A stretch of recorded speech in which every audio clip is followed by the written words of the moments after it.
Good evening, everybody, and welcome to tonight's concert. The UQ Student Percussion Ensemble is part of University of Queensland's Spectrum Festival this weekend. We'd like to acknowledge the traditional owners of the land of which we're on, elders and people past, present and future, and emerging artists who have been playing music for thousands of years. The first piece that we are going to be playing in tonight's concert is a work called Tree, Tree 2 by a local percussion celebrity, John Parker. He's written this piece, and the name of the piece is a little bit of a rhythmic play on words. Tree, Tree 2, sounding rather similar to 3, 3, 2. And the rhythmic cell that the piece is built upon is 1, 2, 3, 1, 2, 3, 1, 2. He writes of the piece this: an energetic tom-tom fanfare which delights audiences and performers alike with its choptacular rhythms, driving unison passages and addictive playability. It can be successfully performed by players from beginner level through to advanced. Well, on the strength of that last comment, we could possibly ask the audience to come and play this piece instead. But we won't do that straight away. But what we will do is just a little bit of a rhythmic primer to see if you are really ready to be engaged by an hour of percussion music. And as this piece is called 3-3-2, I'm sure that you could all go like this. 1, 2, 3, 1, 2, 3, 1, 2. 1 and 2 and a little bit stronger. 1, 2, 3, 1, 2, 3, 1, 2. All right, so probably a good idea that we do get the student ensemble to play this piece instead of the audience. And without any further ado, please welcome the percussionists of UQ to play John Parker's Tree, Tree 2.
The next work on the program is a piece called Valencia by the Brazilian composer Ney Rosario.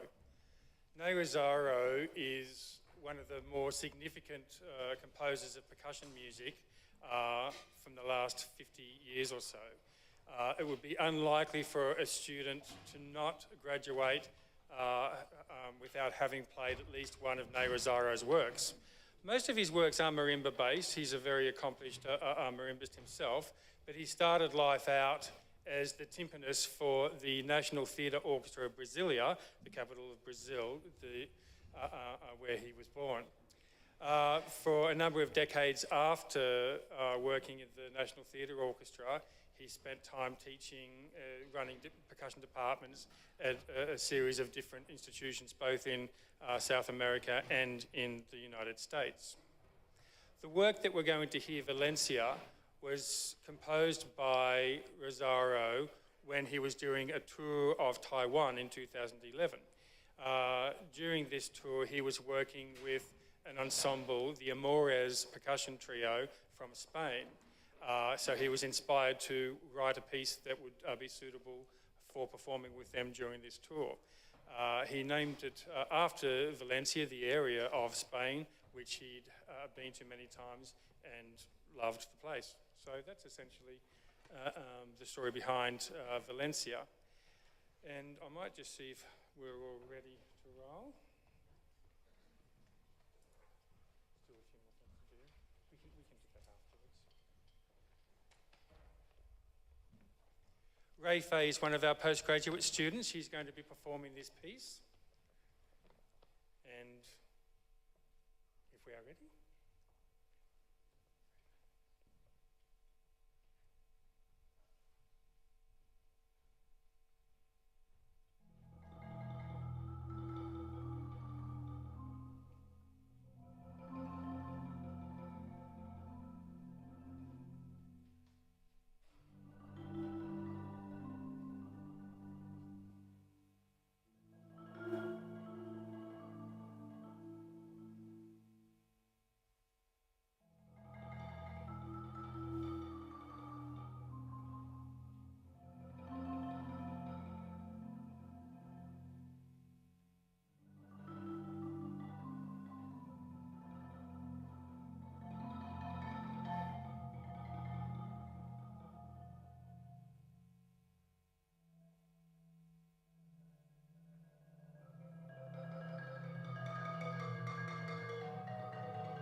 Thank you very much, Ray Fay. That was lovely.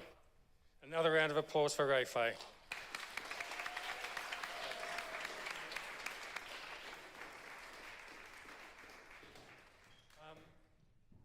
For those of you who don't know, I did neglect to introduce myself. I'm David Montgomery, and along with Angus Wilson here in the centre and Jacob Enoka, who could not be with us today, we are the percussion teachers here at the School of Music. Well, thank you.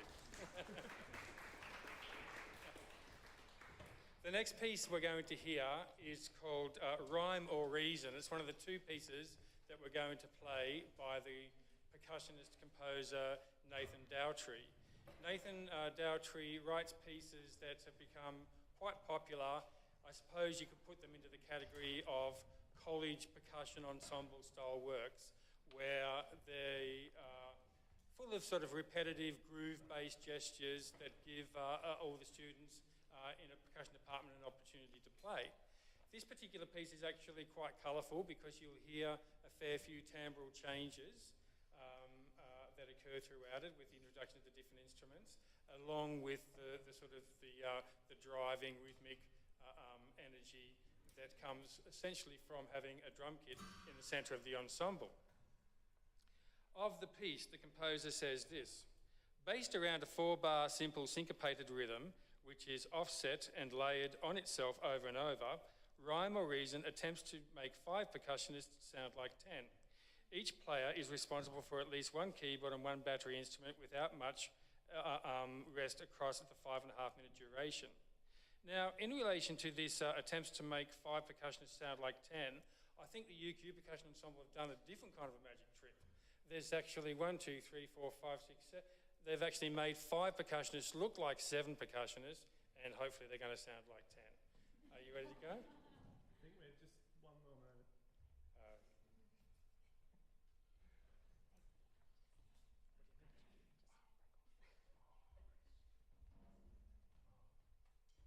Okay, and as often happens in percussion departments, you have casualties, which we will have to do a bit of repair before one of the pieces are performed. Okay, without further ado, Nathan Dowtree's Rhyme or Reason, conducted by Angus Wilson.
Fantastic job. Thank you very much, Angus. Thank you, percussionists.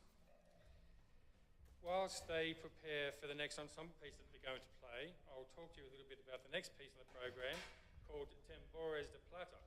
That particular piece was composed by yours truly. You haven't heard it yet. You might not like it. Well, hopefully you will. As in a lot of the work that we do is, with the students is doing studies, etudes and studies. And this particular piece is a study for a combination of tom-toms. And it was inspired by a moment in the orchestra about 20 years ago. The only time I've played it, the Hinastera harp concerto. And we're reading along and performing and everything's going great, everything's pretty straightforward. And then right towards the very end, there's a fiendish, really tricky tom-tom part that comes out of the blue. And it was a little bit trickier than what it looked. So it took me a few minutes at least to do some preparation and practice on it. And so I wrote this study in preparation for students who might be confronted by that particular piece at some point in their working careers. Although I've only played it once in 40 years, so maybe that's not very likely. Anyway, in case this piece has been written for them. The piece called Tambores de Plata essentially means silver drums in Spanish. And the reference is, plata is to do with silver, which Argentina, the country that Hinastera comes from, essentially means silver, and it was famous for its silver mines. So it comes from the Latin argentum. It doesn't actually use the Spanish plato for the name of the country. Argentina sounds a little bit nicer than plato anyway. So,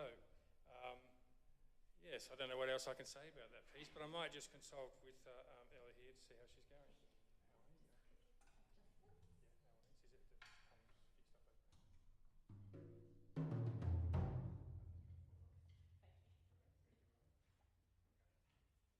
Okay, please welcome Ella to play Tambores de Plata.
Fantastic.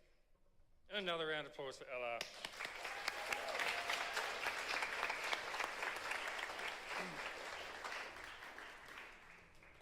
The next work on the program is an arrangement of Aquarium. An Aquarium is the seventh movement, I think, of Camille Saint-Saëns' Carnival of the Animals. Now, interestingly, Camille Saint-Saëns did not allow this piece to be published during his lifetime for a strange reason. It was, he wrote it as a fun piece at a period of time when he was being a little bit personally challenged with, he'd had some unsuccessful tours, he was meant to be writing his third symphony, and he just needed a little bit of light relief, so he wrote this piece. But he was worried that if it was published and popularised in his lifetime, the frivolous nature of it would do reputational damage to himself. So it wasn't published until after his death. And now I'm quite sure he's turning in his grave, because now there's an arrangement of that movement for a gaggle of percussionists. So we can't get much more frivolous than that. What else can I say about it? The movement before the Aquarium is the kangaroo. And who knew that in 1886, people were thinking about kangaroos in France? Well, Camille Saint-Saëns was. And there were kangaroos actually in the zoos at that point in time. So Australia was being considered, even, you know, in a comical way back then. Are we ready to go?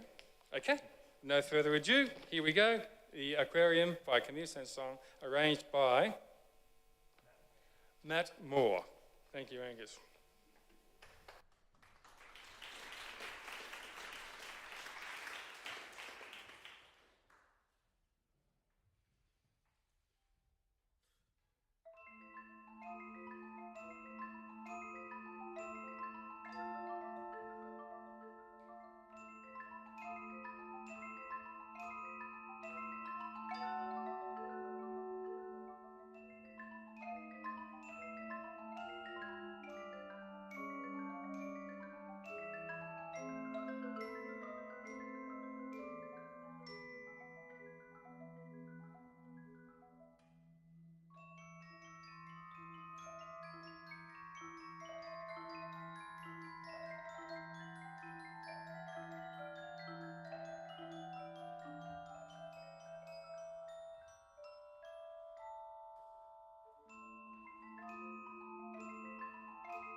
A beautiful rendition of Saint-Saëns Aquarium.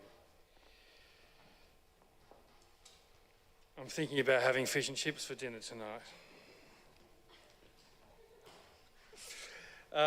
The next piece that we're going to have on the program is the jig from Bach's Cello Suite Number 3. Now, percussionists do go through their student years playing transcriptions as a little part of their musical diet. And cello music lends itself very well to the marimba, the 5-octave marimba, because the lowest open string of the cello is exactly the same as the lowest note on the marimba, the low C. And all of the cello suites work beautifully on marimba, and they introduce percussionists to a language that they wouldn't otherwise have an opportunity to work with. 300 years ago, Bach was writing these cello suites, and they are a fantastic study of 18th century harmony. So percussionists get to learn this harmonic language, and it's a very, very short line between the harmonic language of Bach's solo music to the jazz harmonies of the early 20th century. And the early 20th century, of course, brings with it the introduction or the invention of the vibraphone, seated in the center of the ensemble there, and this is a very important percussion instrument. The vibraphone was invented out of the sort of vaudevillian idea to take the place of the xylophone, an instrument that could lend itself more to improvisation with some resonance. So when it was invented, the first versions of it didn't have a motor on it, but they did have a pedal on it so that you could actually control the length of the note. So the version that was invented in the late 30s is pretty much what we have here, and very little has actually changed except for voltage and things like that. So the resonators of the vibraphone have little plates that revolve around it, and there's a little rubber band that is driven by a motor and turns those plates to give a vibrato sound.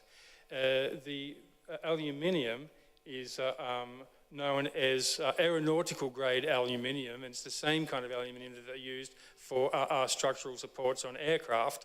And that hasn't changed very much either in the almost 100 years since the instrument was invented.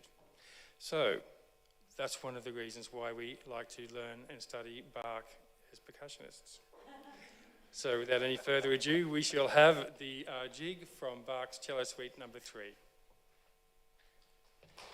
Thank you, Bianca.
Thank you, Bianca. Another round of applause for Bianca.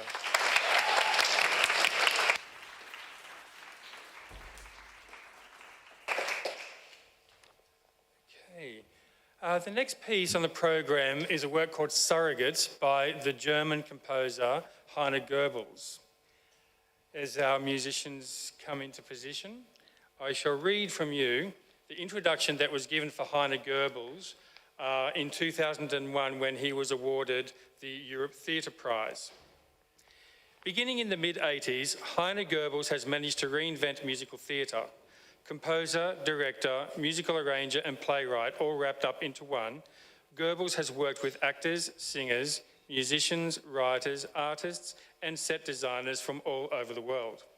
Acoustic and visual elements are not merely juxtaposed in their onstage associations, but linked together by a multiplicity of interrelationships. To accomplish this, the divining rod of a sense of humour serves as a necessary tool in his search for their very essence. Goebbels is one of the most important representatives of international music and avant-garde theatre, with an evocative aesthetic that is simultaneously unmistakable and inexhaustible. Please welcome to the stage Jeremy Saxon and Ray Fay to perform Heine Goebbels' Surrogates.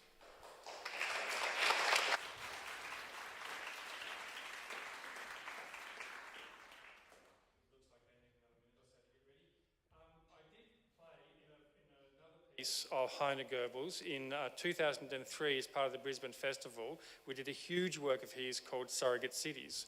And I was trying to remember this morning, I do remember back in those days in the Brisbane Festival, the Queensland Symphony Orchestra used to do really, really large scale works. And I think part of this work had 3 or 4 other small ensembles performing in it along with the full-size orchestra.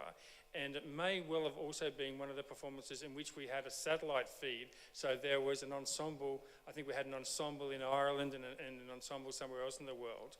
And at vast expense in those days, a satellite had to be hired and it had to be in the right position at the right time to be able to get the feed. Of course, we've improved upon that a little bit now with digital technology, but we still haven't solved the problem of latency. Even if things are moving at the speed of light, which they do over the internet, there's still a little bit of latency if it's travelling 15 or 20,000 kilometres. Anyway, just a little point of interest there. Okay, let us begin. Surrogates by Heine Goebbels. Thank you.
Thank you, Jeremy, Ray, Faye and Saxon. Fantastic performance of Surrogates by Heine Goebbels. Now we're coming to the last piece on our program. Thank you very much, everybody, for coming along to today's concert. I'd like to thank Emily Mullen-Scott, who's one of our graduates from a few years ago, who stepped in at the very last moment to come and help us out. Emily over there putting a music stand. Thank you very much, Emily. And all of our students, Ray, Faye, Bianca, Ella, Holly, Tiana and Rhiannon. Thank you all very much for all the work that you put in.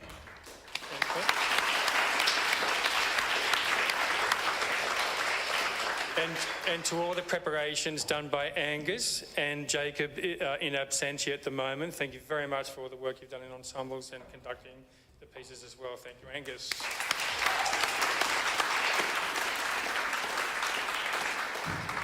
The last piece that we're going to play is called Power Struggle, the second of the two pieces by Nathan Dowtry. This piece is called Power Struggle because you've got two quartets facing against each other, not literally, but musically. So at the front we have all the keyboard percussion instruments, and at the back we've got the untuned, or including timpani, the battery instruments, which is what they tend to call them in America. They call them keyboard percussion and battery instruments. But we don't use that term in Australia because a lot of batteries just seem to catch on fire, so we don't want that to happen. We call them untuned percussion. And is everybody ready? Great. Well, I'm going to conduct this piece. We just might get straight into it. And once again, a big round of applause for everybody, and thank you very much for coming along to our concert today.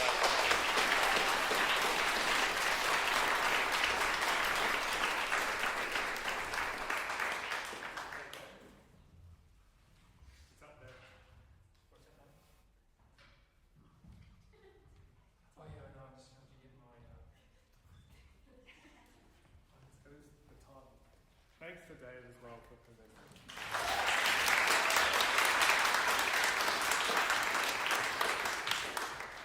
Percussionists conduct with a glockenspiel mallet.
concert, and feel free to hang around and help us pack up the instruments.